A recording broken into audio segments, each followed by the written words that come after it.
दोस्तों नमस्कार, ये है मार्गदर्शन फॉर सिविल सर्विसेज। मैं अनुराग चौधरी। दोस्तों आज की वीडियो में हम सॉल्व करेंगे उत्तर प्रदेश उच्चतर शिक्षा सेवा चयन आयोग द्वारा आयोजित किए जाने वाले असिस्टेंट प्रोफेसर परीक्षा के लिए सभी अभ्यर्थियों के लिए अनिवार्य खंड सामान्य अध्ययन के महत्वपूर्ण प्रश्नों का प्रैक्टिस सेट। इसमें हम परीक्षा पाठ्यक्रम और पैटर्न के अनुरूप कुल 30 प्रश्नों को सॉल्व करेंगे जो आपके आगामी परीक्षाओं के लिए बहुत ही उपयोगी हैं। दोस्तों प्रश्नों को सॉल्व करते समय हम उसकी व्याख्या भी करते चलेंगे ताकि आप उन्हें आसानी से समझ सकें। तो आइए शुरू करते हैं आज का वीडियो।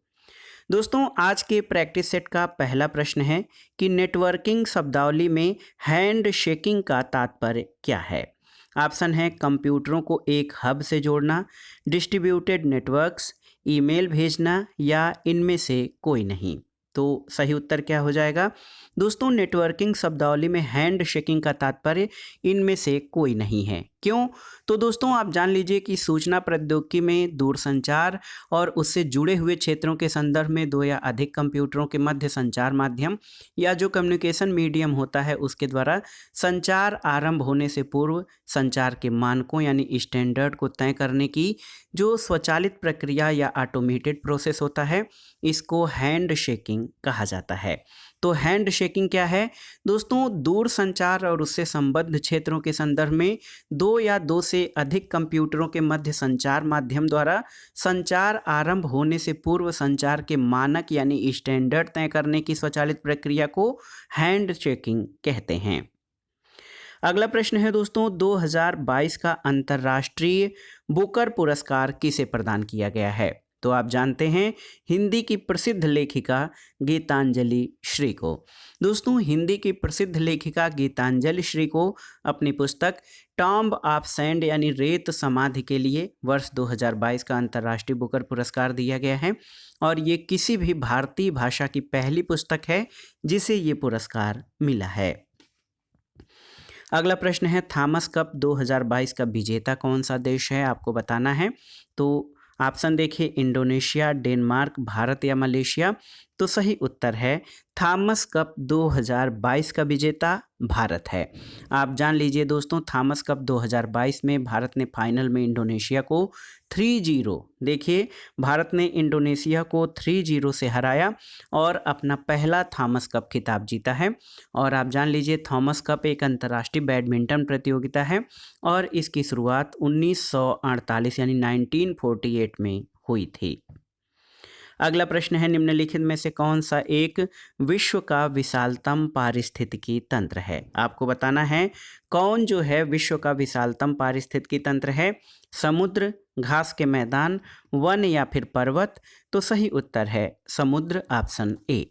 दोस्तों आप जान लीजिए कि समुद्र जो है वो विश्व का विशालतम पारिस्थितिकी तंत्र है और पृथ्वी पर जो विद्यमान जल मंडल है जिसको हाइड्रोस्फीयर कहा जाता है इसका लगभग 97% भाग समुद्री जल होता है और ये पृथ्वी के लगभग 70% सतह पर विस्तृत है। तो याद रखिएगा विश्व का विशालतम पारिस्थितिकी तंत्र समुद्र हैं। अगला प्रश्न है दोस्तों ओजोन परत मुख्यतः जहां अवस्थित रहती है वो कौन सी परत है। ऑप्शन देखिए ट्रोपोस्फियर, स्ट्रेटोस्फियर, मेसोस्फियर या आयनोस्फियर। तो सही उत्तर क्या हो जाएगा दोस्तों? सही उत्तर है स्ट्रेटोस्फियर या हिंदी में इसको समताप मंडल कहते हैं। दोस्तों आप जान लीजिए ओजोन परत मुख्यतः समताप मंडल के निचले हिस्से में पृथ्वी से लगभग 10 से 50 किलोमीटर की ऊंचाई पर अवस्थित रहती है, लेकिन परत के रूप में इसका सर्वाधिक संकेंद्रण 15 से 30 किलोमीटर के मध्य पाया जाता है। इसका 10% ट्रोपोस्फियर यानी क्षोभ मंडल और 90% समताप मंडल यानी स्ट्रेटोस्फियर में पाया जाता है। और ओजोन परत के बारे में आप जानते भी होंगे कि ये परत सूर्य से आने वाली हानिकारक परावैंगनी विकिरण यानी अल्ट्रावायलेट रेज को पृथ्वी पर आने से रोकती है। अगला प्रश्न कथन और कारण से संबंधित है, इसमें आपको बताना है। कथन है कि कोयला आधारित तापीय बिजली घर अम्ल वर्षा में अंशदायी होते हैं। कारण है कि कोयले के जलने पर कार्बन की ऑक्साइडें उत्सर्जित होती हैं। तो इसमें कौन सा कथन सही हो जाएगा? दोस्तों इसमें सही कथन है कि ए और बी दोनों सही हैं। दोस्तों लेकिन यानी कथन और कारण दोनों सही होते हुए भी कारण कथन की सही व्याख्या नहीं करता है। आप जानते हैं कि कोयले में सल्फर की उपस्थिति सल्फर डाइऑक्साइड के लिए उत्तरदायी है और सल्फर डाइऑक्साइड अम्ल वर्षा के लिए प्रमुखतः उत्तरदायी गैस है। साथ ही कोयले के जलने पर कार्बन के ऑक्साइड उत्सर्जित होते हैं और इस प्रकार कथन और कारण दोनों सही हैं, लेकिन कारण कथन का सही स्पष्टीकरण नहीं है। तो याद रखिएगा, कोयला आधारित तापीय बिजली घर अम्ल वर्षा में अंशदायी होते हैं।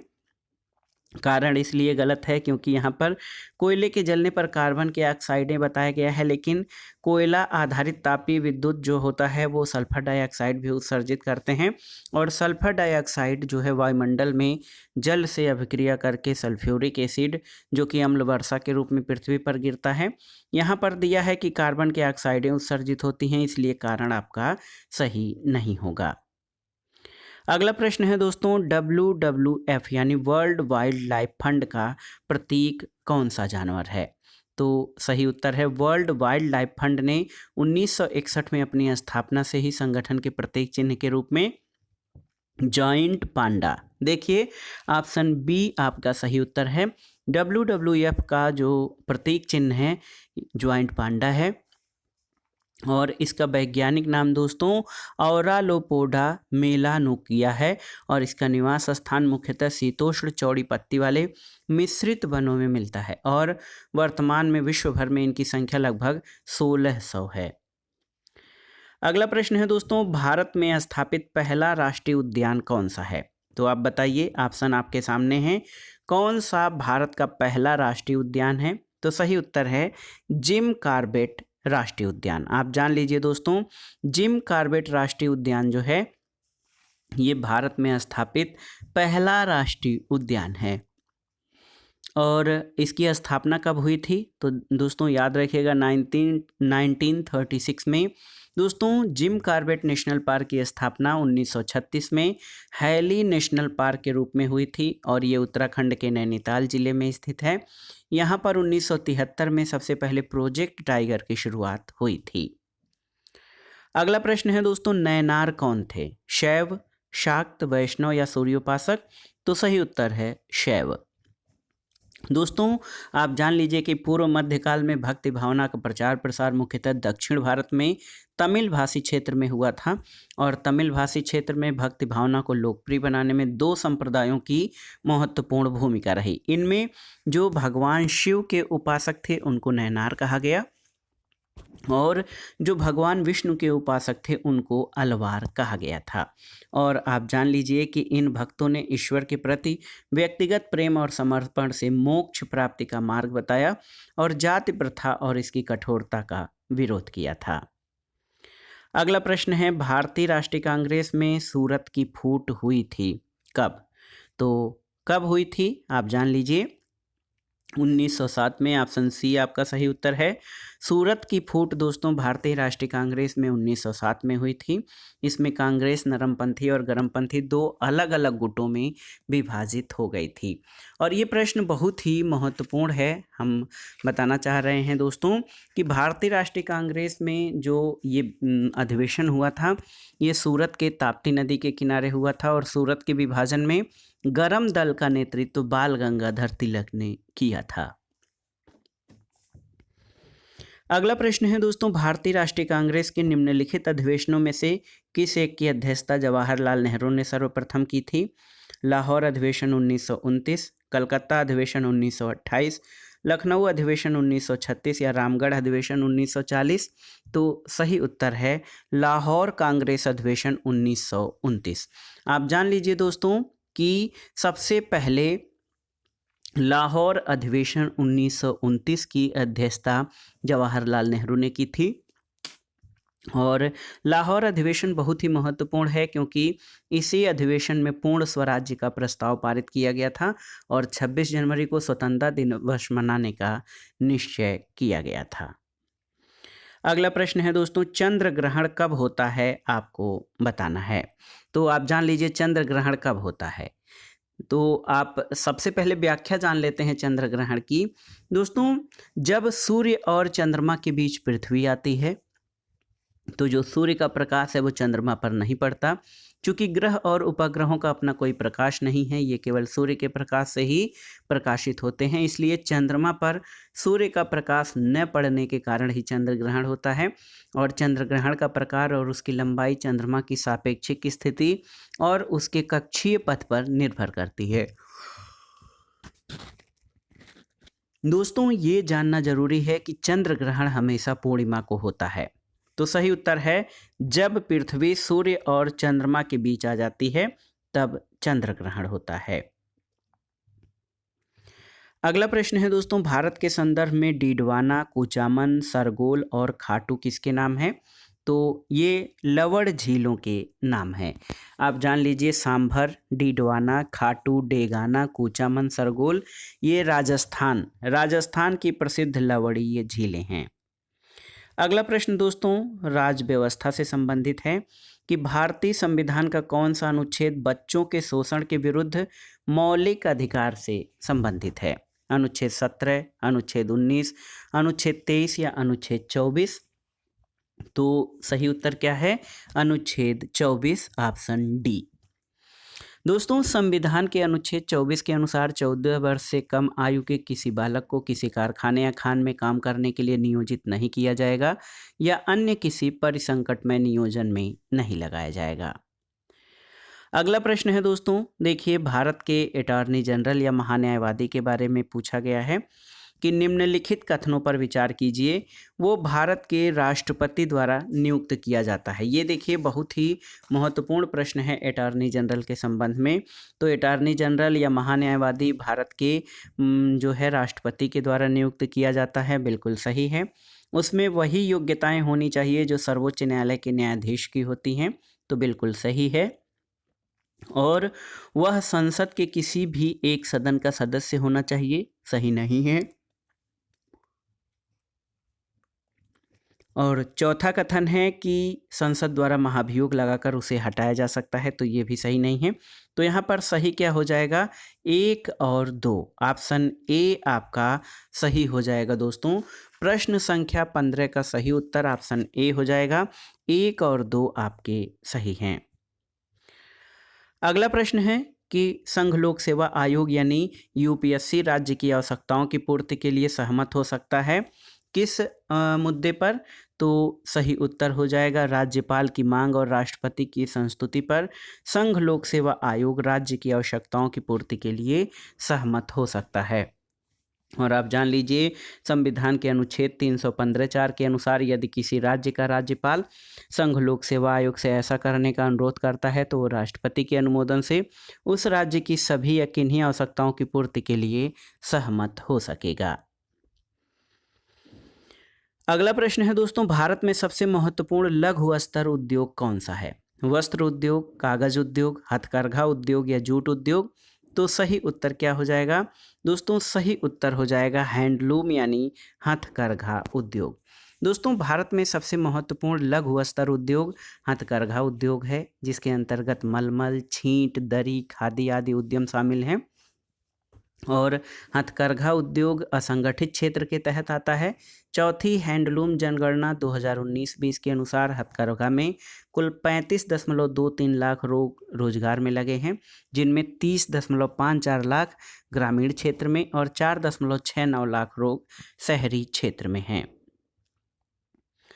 अगला प्रश्न देखिए, शोध अभियोग्यता से संबंधित है। शोध नैतिकता किसे शामिल नहीं करती, आपको बताना है। ईमानदारी, व्यक्तिपरकता, न्याय निष्ठा या वस्तुनिष्ठता? तो सही उत्तर है व्यक्तिपरकता को। आप जान लीजिए कि शोध नैतिकता व्यक्तिपरकता को शामिल नहीं करती है। शोध नैतिकता में ईमानदारी, न्याय निष्ठा, वस्तुनिष्ठता शामिल होते हैं और इसमें जो अनुसंधान प्रक्रिया होती है गंभीर और ध्यानपूर्वक तरीके से होती है। इसमें पेटेंट, कॉपीराइट और बौद्धिक संपदा के अन्य प्रकारों का सम्मान किया जाता है और ये अनुसंधान सर्वजन हिताय होता है, जो मानवीय गरिमा, गोपनीयता और स्वायत्तता का सम्मान करते हुए संपन्न किया जाता है। इसमें मानवीयता के गुणों का सम्मान होता है और ये भविष्य के लिए उपयोगी होता है। शोध नैतिकता शोध के जिम्मेदार आचरण के लिए दिशा निर्देश तय करती है और इसका विषय शोध के प्रदत्तों का संकलन और विवेचन को चरण संगत बनाना है। अगला प्रश्न है दोस्तों, वैज्ञानिक शोध या साइंटिफिक रिसर्च में क्रमिक संक्रियाएं कौन कौन सी हैं, एक क्रम से आपको बताना है। तो आप जान लीजिए, सही उत्तर हो जाएगा ऑप्शन ए। वैज्ञानिक शोध में जो क्रमिक संक्रियाएं या क्रमिक जो प्रक्रिया हैं उसमें सहविचरण, भ्रामक संबंधों का बहिष्करण, सामान्यीकरण और सिद्धांतीकरण शामिल होता है। दोस्तों, सहविचरण जो है प्रदर्शन सहसंबंध में दो या दो से अधिक घटनाएं एक साथ बदलती हैं, जबकि भ्रामक संबंधों का बहिष्करण जो है ये सहज संबंधों के बीच का एक संबंध होता है जिसे तीसरे कारक के द्वारा नहीं समझाया जा सकता है। इसी तरह सामान्यीकरण में बताया जाता है कि एक घटना पहली होती है, दूसरी घटना पहले बदलती है, जबकि सिद्धांतीकरण को व्याख्या के रूप में देखा जाता है। अगला प्रश्न है दोस्तों, विचारों और कथनों का उत्कृष्ट संगठन करते हुए लिखने का कौशल एक उदाहरण है किसका? देखिए, विश्लेषण का, संश्लेषण का, बोध यानी समझ का या अनुप्रयोग का। तो सही उत्तर क्या हो जाएगा? सही उत्तर है बोध यानी समझ का। आप जान लीजिए, विचार और कथनों का उत्कृष्ट संगठन करते हुए लिखने का कौशल दोस्तों कॉम्प्रीहेंस यानी बोध समझ कौशल का उदाहरण है। इसे मॉरिसन शिक्षण मॉडल भी कहते हैं। अगले प्रश्न पर आते हैं दोस्तों। अगला प्रश्न बहुत ही महत्वपूर्ण है। डॉक्टर के द्वारा प्रयुक्त कैट स्कैन, CAT स्कैन का अर्थ क्या होता है? तो आप जान लीजिए, computerised axial tomography. Computerised axial tomography ये कैट का फुल फॉर्म होता है, डॉक्टर के द्वारा जो प्रयुक्त होता है, और इसमें मस्तिष्क का विभिन्न कोणों से यक्ष किरणों द्वारा छायाचित्र लेकर 3D यानी जो है 3 डायमेंशनल इमेज बनाकर कंप्यूटर के माध्यम से विश्लेषण किया जाता है। अगला प्रश्न है, निम्नांकित में से कौन सी सूचना प्रौद्योगिकी पारिभाषिकी नहीं है? देखिए, लॉगिन, मोडेम, पासवर्ड या पिनाका। तो इसमें से कौन सी सूचना प्रौद्योगिकी की शब्दावली नहीं है? तो सही है पिनाका। पिनाका इंफॉर्मेशन टेक्नोलॉजी से संबंधित नहीं है, क्योंकि ये एक मल्टी बैरल रॉकेट लॉन्चर है जो कि मिसाइल प्रोग्राम से संबंधित है। और पिनाका प्रणाली द्वारा 1 सेकंड में 12 रॉकेट एक साथ दागे जा सकते हैं। इसमें रॉकेट रखने, उसका प्रक्षेपण तथा उसको दागने के लिए एक वाहन भी है, और इसका निर्माण DRDO ने किया है। कारगिल युद्ध में इसका उपयोग किया गया था। अगला प्रश्न है दोस्तों, BIOS का क्या कार्य है? देखिए, सिस्टम हार्डवेयर के पुर्जों को प्रारंभ करना, सिस्टम को अपडेट करना, सिस्टम के प्रदर्शन को सुनिश्चित करना और सिस्टम को क्रैश होने से बचाना। तो सही उत्तर है बेसिक इनपुट आउटपुट सिस्टम। ये बायोस का फुल फॉर्म है। और आप जान लीजिए, बायोस का सबसे महत्वपूर्ण कार्य कंप्यूटर को चालू करते समय स्वपरीक्षण निर्देश देना होता है, और स्वपरीक्षण कंप्यूटर के सभी भागों जैसे हार्डवेयर और सॉफ्टवेयर आदि की जो भी कार्यप्रणाली है, उपयोज्यता है, उसको तय करता है। तो आप जान लीजिए, सही उत्तर क्या हो जाएगा? सही उत्तर आपका हो जाएगा सिस्टम हार्डवेयर के पुर्जों को प्रारंभ करना। अगला प्रश्न है, इंटरनेट की उस सेवा को जो ऑडियो और वीडियो वार्तालाप प्रदान करती है उसे क्या कहते हैं? तो इसको मॉडर्न कम्युनिकेशन टेक्नोलॉजी या आधुनिक संचार तकनीकी में वीडियो कॉन्फ्रेंसिंग कहा जाता है, जिसके माध्यम से ऑडियो और वीडियो वार्तालाप की सेवा प्रदान की जाती है। अगला प्रश्न है दोस्तों, देखिए, हाल में कहाँ पर सेंटर फॉर ब्रेन रिसर्च का उद्घाटन किया गया है? नई दिल्ली, रांची, कोलकाता या बेंगलुरु? तो सही उत्तर है भारतीय विज्ञान संस्थान बेंगलुरु में प्रधानमंत्री नरेंद्र मोदी ने सेंटर फॉर ब्रेन रिसर्च का उद्घाटन किया, और ये अनुसंधान से संबंधित अपनी तरह की अनूठी सुविधा के रूप में विकसित किया गया है। ऑप्शन डी आपका सही उत्तर है, बेंगलुरु।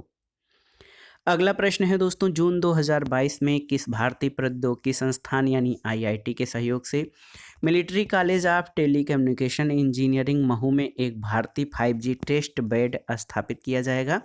तो ऑप्शन है IIT Delhi, IIT Kharagpur, IIT Madras या IIT कानपुर। तो सही उत्तर है IIT मद्रास। आप जान लीजिए दोस्तों, military college of communication engineering Mhow Madhya Pradesh में IIT मद्रास के सहयोग से 5G टेस्ट बेड स्थापित किया जाएगा। अगला प्रश्न है दोस्तों, पंडित बिरजू महाराज जिनकी हाल में मृत्यु हुई है, ये कत्थक के किस घराने से संबंधित रहे हैं? तो सही उत्तर है दोस्तों लखनऊ घराना। आप जान लीजिए पंडित बिरजू महाराज एक प्रसिद्ध कत्थक उस्ताद के रूप में थे। ये लखनऊ के कालका बिंदादीन घराने के प्रमुख प्रतिपादक थे। इनका मूल नाम ब्रजमोहन नाथ मिश्र था। अगला प्रश्न है निम्नलिखित में से कौन सा एक राष्ट्रीय ग्रामीण स्वास्थ्य मिशन के संबंध में सही नहीं है? पहला देखिए दोस्तों, पहला है कि ये कार्यक्रम 11वीं पंचवर्षीय योजना में प्रारंभ किया गया था, तो ये सही नहीं है। ग्राम स्तर से जिला स्तर तक प्रकार्यात्मक स्वास्थ्य पद्धति इस कार्यक्रम का केंद्र बिंदु है, सही है। पीने का पानी और सफाई इस कार्यक्रम के मुख्य घटक हैं। राज्यों में स्वास्थ्य तथा परिवार कल्याण विभाग का इस कार्यक्रम में विलय कर लिया गया है। तो ये NRHM के विषय के बारे में सही कौन सा नहीं है? तो ऑप्शन ए आपका सही नहीं है, क्योंकि इसका प्रारंभ 2002 से 7 के बीच में 10वीं पंचवर्षीय योजना में किया गया था, राष्ट्रीय ग्रामीण स्वास्थ्य मिशन योजना का। अगला प्रश्न है दोस्तों देखिए, जो शोध तात्कालिक अनुप्रयुक्ति यानी इमीडिएट एप्लीकेशंस का लक्ष्य करता है वो क्या कहलाता है? तो सही उत्तर है क्रियात्मक शोध। और आप जान लीजिए क्रियात्मक शोध तात्कालिक अनुप्रयुक्त का लक्ष्य तय करता है। इसके द्वारा शिक्षक, प्रधानाचार्य, प्रबंधक, प्रशासक, निदेशक, निरीक्षक अथवा अन्य विद्यालयी कर्मचारियों द्वारा विद्यालय की समस्याओं को शीघ्रता से सुलझाने का प्रयास किया जाता है। अगला प्रश्न और आज के प्रैक्टिस सेट का आखिरी प्रश्न है दोस्तों, एक्स पोस्ट फैक्टो रिसर्च यानी कार्योत्तर शोध का अर्थ क्या होता है? तो आप जान लीजिए घटना के बाद जो शोध किया जाता है उसे कार्योत्तर शोध कहा जाता है। कार्योत्तर शोध या एक्स पोस्ट फैक्टो रिसर्च का मतलब होता है कि ये एक कार्यकरण तुलनात्मक अनुसंधान है। इसके अंतर्गत किसी समस्या का उत्तर उसके कार्यकरण संबंध के आधार पर ढूंढा जाता है। इसमें ये खोज की जाती है कि किसी विशेष व्यवहार, परिस्थिति अथवा घटना के घटित होने से संबंध रखने वाले तत्व कौन से हो सकते हैं, और ये दो परिस्थितियों में तुलना करता है। उन परिस्थितियों में स्थित तथ्यों का नोट करता है जिनके कारण कोई प्रभाव उत्पन्न होता है या नहीं होता है। और आप जान लीजिए कार्योत्तर शोध यह इस धारणा पर आधारित है कि किसी घटना अथवा परिस्थिति के उत्पन्न होने का कोई न कोई कारण अवश्य होता है। तो एक्स पोस्ट फैक्टो रिसर्च घटना के बाद का शोध कहा जाता है। तो दोस्तों ये था आज का वीडियो। इसमें आपने असिस्टेंट प्रोफेसर परीक्षा के लिए सभी अभ्यर्थियों के लिए अनिवार्य सामान्य अध्ययन के 30 प्रश्नों का प्रैक्टिस सेट सॉल्व किया, जो आपके आगामी परीक्षाओं के लिए बहुत ही उपयोगी है। आप इन प्रश्नों को तैयार कर लीजिएगा। वीडियो आपको कैसा लगा हमें कमेंट बॉक्स में ज़रूर बताइएगा। वीडियो को लाइक करें, शेयर करें और इस चैनल मार्गदर्शन फॉर सिविल सर्विसेज को सब्सक्राइब करें। वीडियो देखने के लिए धन्यवाद। नमस्कार।